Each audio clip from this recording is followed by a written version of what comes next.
Hello everyone, tonight on Business Live, inflation holds steady in March at 10.3%, showing relative stability in the prices of goods and services. Rate for the month of March 2021 stood at 10.3%. This is the same year-on-year inflation that was recorded for the month of February 2021. Also ahead, tracking down illicit financial flows in the housing sector, the Ghana Real Estate Developers Association calls for government support as genuine businesses collapse. And on the Joy Business van, we feature Chroma Digital Solutions, which is leaving an indelible mark in the print industry. Thanks for being with us tonight. Details right after this break.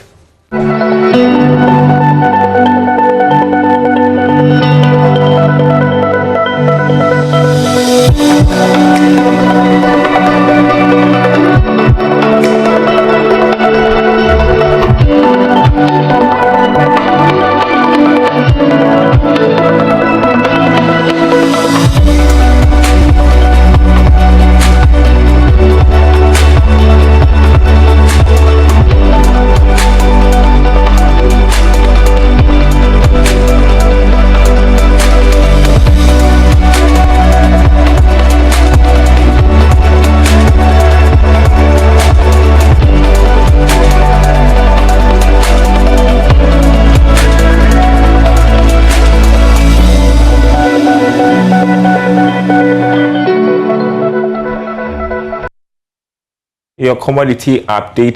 Today we're watching the price of Brent crude, which is currently selling around $65 a barrel. Gold in red, as you just saw, losing about $9. And tonight we're also getting the latest inflation figures. Inflation remained unchanged in the month of March this year, registering a rate of 10.3%. This is despite a significant jump in inflation rate in the non-food subsectors of housing, water, electricity and gas. Here's more in this report. The rate of inflation recorded for the period indicates a relative stability in prices of most goods and services for the month despite a slight increase in the annual basis. The non-food sector, for the first time since the rebasing of the Consumer Price Index, had a higher rate of inflation. Here is government statistician Professor Kobina Enim. For the first time since we rebased our CPI in August 2019, we see housing, electricity, water and gas inching to a third as a contributor to overall year-on-year inflation. Indeed, the contribution of housing, water, electricity and gas is 29.7%, and this is the highest that we've recorded since the rebasing exercise in August 2019. We do further disaggregation on a month-on-month basis, and we see that housing, water, electricity and gas, and restaurant and accommodation services are the only two divisions that record a month-on-month inflation that are higher than the average for the period April 2020 to March 2021. Meanwhile, Professor Enim has been responding to the contributions of the newly introduced taxes in the 2021 budget on the rate of inflation. According to him, any effect will be determined by accompanying government policies. The challenge is our ability or inability to predict the extent and the dimension. What we should always bear in mind is that the implications of tax would not be operating in a vacuum. The implications of tax would have to compete with other government interventions. So how it's going to impact on general prices of goods and services will be determined by the net effect that would come from the other policies that are being put in place concurrently with the taxes that are being imposed. So yes, one would expect it, but it would be difficult to say the extent and the dimension by which it would impact on prices of goods and services. The Greater Accra region continued to record the highest rate of inflation of 17%. The Ghana Real Estate Developers Association is seeking support from development partners and government to undertake strategic initiatives to track down illicit financial flows in the housing sector. According to Executive Secretary of Greater Samuel Amegaibo, the real estate sector has become a safe haven for money laundering, a situation he describes as unfortunate for the housing industry. There's more in this report. The Ghana Real Estate Developers Association says the canker of money laundering in Ghana's housing industry is a real worry for industry players. Executive Secretary of GREDA, Samuel Megaibo, said the continued illicit financial investment in the sector is collapsing many genuine businesses. if a money lender has money and is willing to inject it into a real estate business and is willing to give it to you at 5%, I'm sure you will be laughing and be smiling, and you will run to pick such monies up, whilst the commercial banks are lending at 24% and above. I mean, it is uncompetitive, and so it will genuinely kill, genuine businesses, and suddenly allow illegal businesses, or unknowingly businesses that are even illegal, may be converted into a vehicle for illicit and terrorism financing activity. And before you say, Jack, all genuine businesses are collapsing, and this illicit, financing sources are creeping into the system and flourishing certain businesses. And then before you say, Jack, they have hijacked, the country. However, Mr. Megaibo indicated that the association is working hand in hand with other stakeholders to weed out illicit financial investment in the industry. We have been in constant engagement with the FIC. Last 2 weeks, that is from the 29th to the 31st of March, we were engaged full day for the 3 days at Alisa Hotel for the Giaba team, in collaboration with FIC and GRIDA, to organize this workshop, 3 days workshop, that is the law and what is incumbent or what is required of us as practitioners.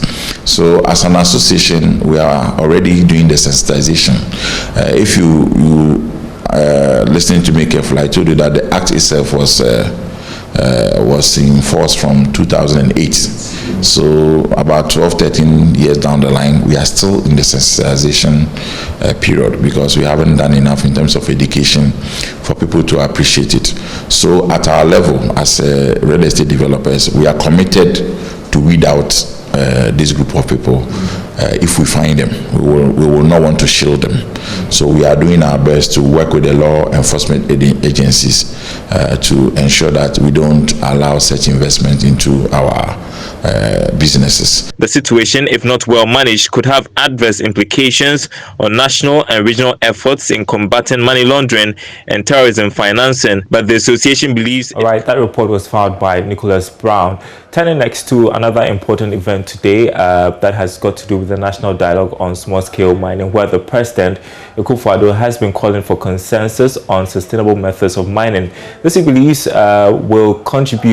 will boost the contribution of small-scale mining to the real growth of the economy. Now, according to him, though mining creates jobs, wealth, and improves the livelihoods of the people, it cannot be done at the expense of the environment. Take a listen to what he's been saying. My views on the matter are well known and well documented. However, certain occurrences, especially in the run-up to the election of 7 December last, have inspired my insistence on the whole nation having a national conversation on Galamsey. And I thank each and every one of you for making it to this consultative dialogue. I want to begin by emphasizing one point. Mining can create jobs, mining can improve livelihoods, and mining can generate wealth.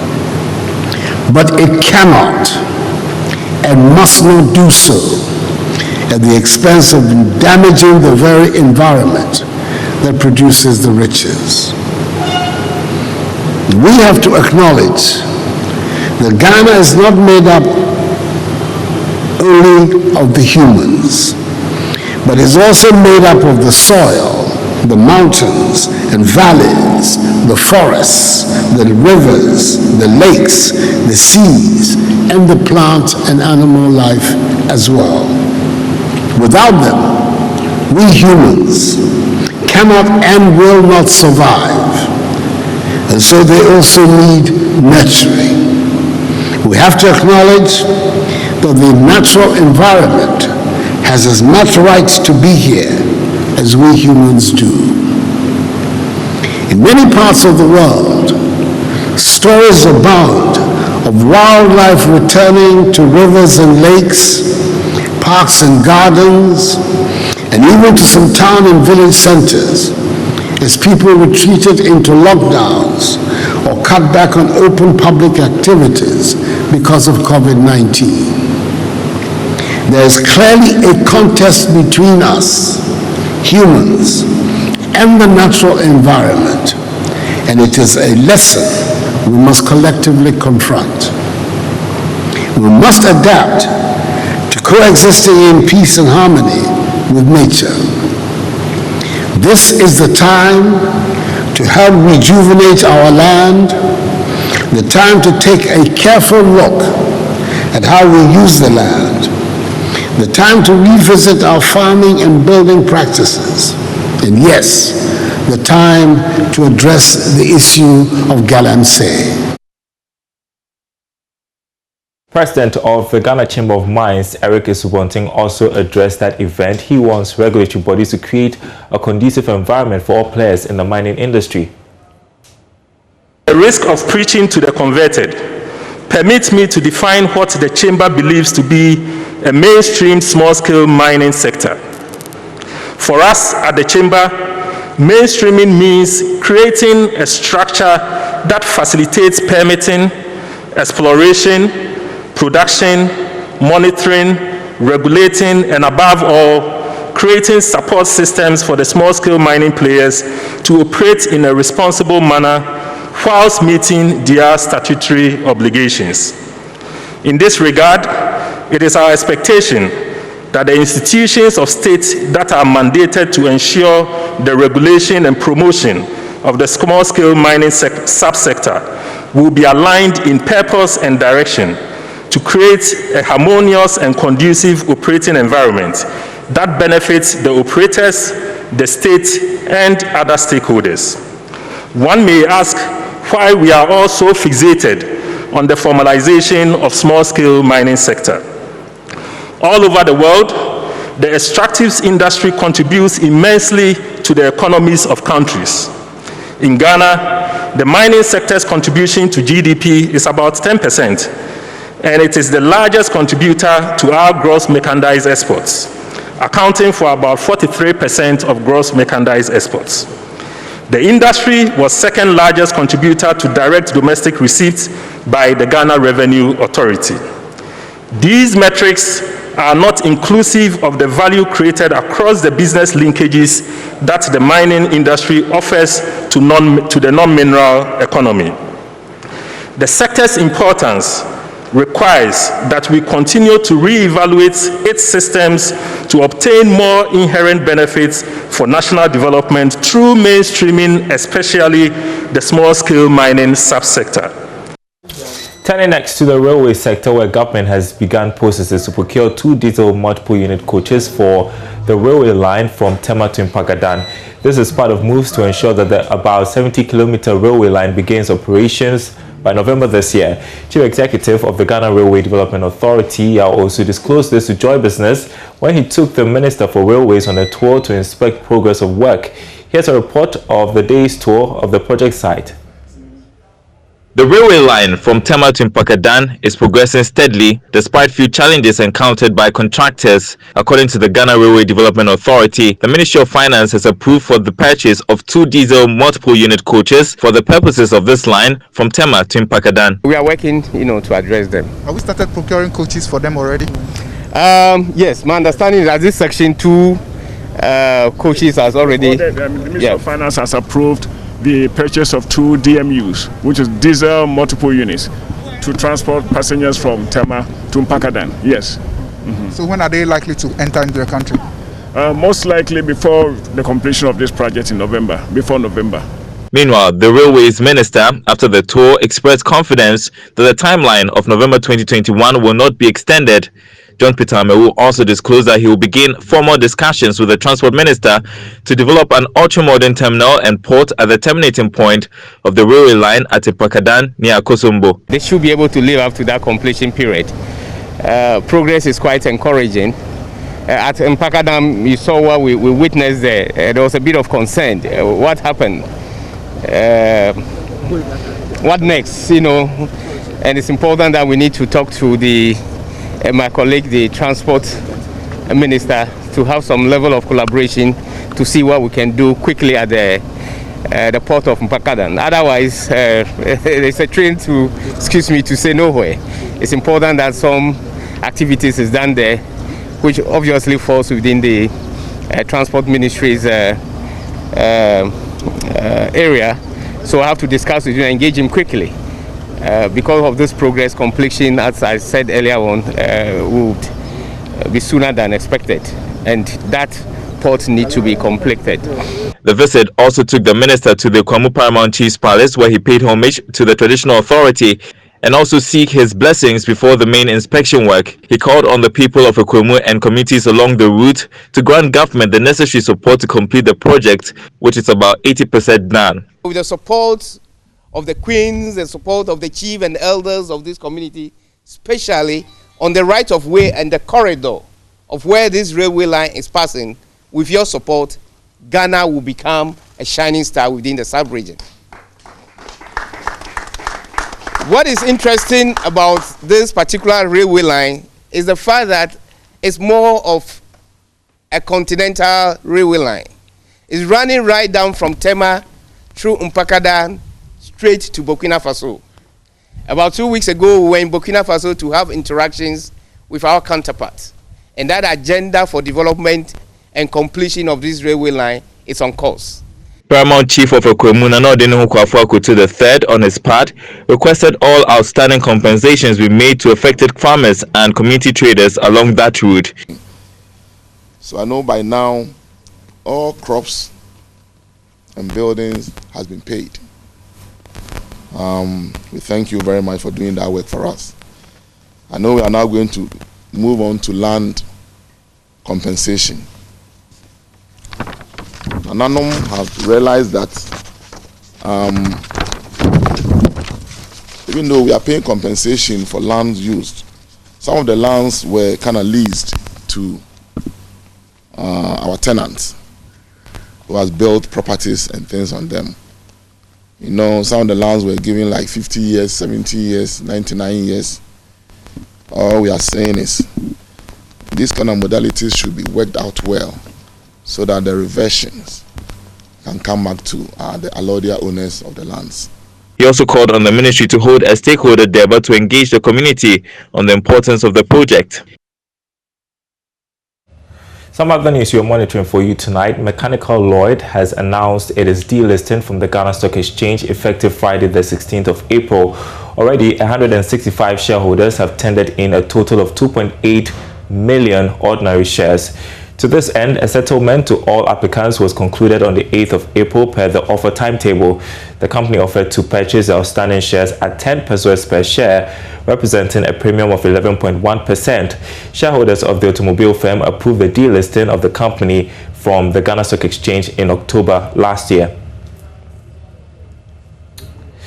The Ghana Commodity Exchange has undertaken a reserve trading auction of raw cashew nuts. This is a process by the exchange to engage market actors in the cashew value chain. According to the sellers and buyers who participated in the trading, the auction was simple, transparent, and beneficial process. With the reserve trading auction, interested buyers and sellers were brought together to discover prices in a fair and transparent manner on the exchange. And you're watching Business Live. Up next, a summary of international business news. We'll be back.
Welcome back from that break. It's a Wednesday, so we are going to bring you the Joy Business Van. Now, people enter into business for many reasons, but Kwame Owusu-Kwarteng started his business, Chroma Digital Solutions, because he was disrespected.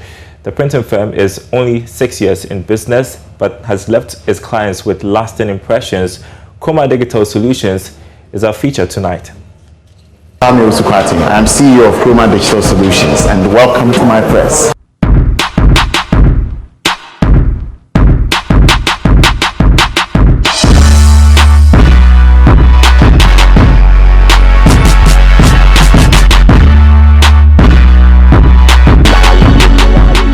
I used to draw as a kid. I was attracted to things with color, things that bordered on creativity, and so growing up, print became a passion since it was all related in the same sphere of things. Kwame didn't think about having his own printing press until this unpleasant experience. I worked with a few print businesses, and then one day I woke up one morning and told myself that I had served people well and that it was time to serve myself. So I started my own business, which was basically print marketing. What we do is, we go around to companies, individuals, organizations, get the jobs. And because I didn't have any equipment then, I would go to an existing printing press, I would get the job done, deliver the job, put a commission on it, and then that was it. But one day, I went to a printing press to do my job, and I was disrespected. They had become so big that they had forgotten that it was us, the same customers who propped them up to that state. And so I felt very heartbroken. And then I stood there and I remember telling them that one day I will start this kind of business. And he did 4 years ago, starting Chroma Digital Solutions, providing a wide range of branding solutions and printing services for individuals and businesses. We're into printing, branding, and labeling. Printing, the commercial printing, that's your books, your business cards, your office stationery, educational stationery, and everything in between. We also do packaging, that's labeling, precise labeling. That's products labeling, industrial labeling, pharmaceutical labeling, and all that. We're also into branding, that's signages with office branding, making sure that your brand is put out there.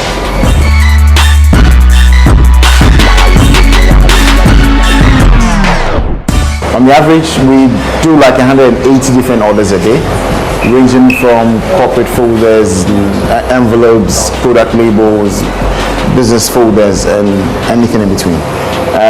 We've worked for countless number of companies, some being Aker Energy, Bosch, Petroleum Commission, ENI, Trasaco, and so many of them. It's not been smooth sailing, Kwame admits. He's had to make huge investments in the business and competition is tight. When I started working in print, when I was working for other companies, the industry wasn't as dynamic as today. The use of technology wasn't on the scale that it is today. Today the industry is very different. People are moving away from the conventional way of printing that's offset into the digital era, so there's been a lot of change. And it's also required that Kwame builds capacity. His business is part of many that have benefited from the Professional Print Excellence Program, a partnership between non-profit organization Invest in Africa and imaging solutions leader Canon. Through the Invest in Africa APP platform, Chroma was invited to the Canon training program where they assisted us with color management in relations to offset and digital printing, make ready and pre-press, international best practices as far as the print industry was concerned, and soft managerial skills. And we are currently also trying to take advantage of their access to credit initiatives. The future is looking bright. Chroma basically started as a small copy center, which has evolved into a professional digital printing press. We are currently opening another outlet at Tema, which should be open in not more than 2 months. We're looking at 3 other locations nationwide. We're currently getting jobs from outside Ghana in the sub-region.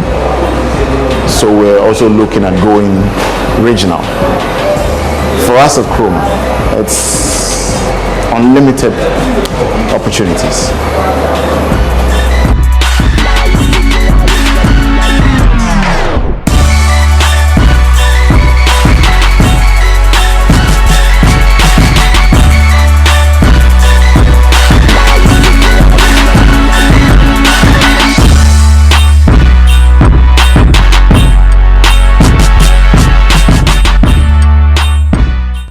And that's Business Live tonight. More news on our website, myjoyonline.com/business. My name is Darryl Kwao. Thanks for watching.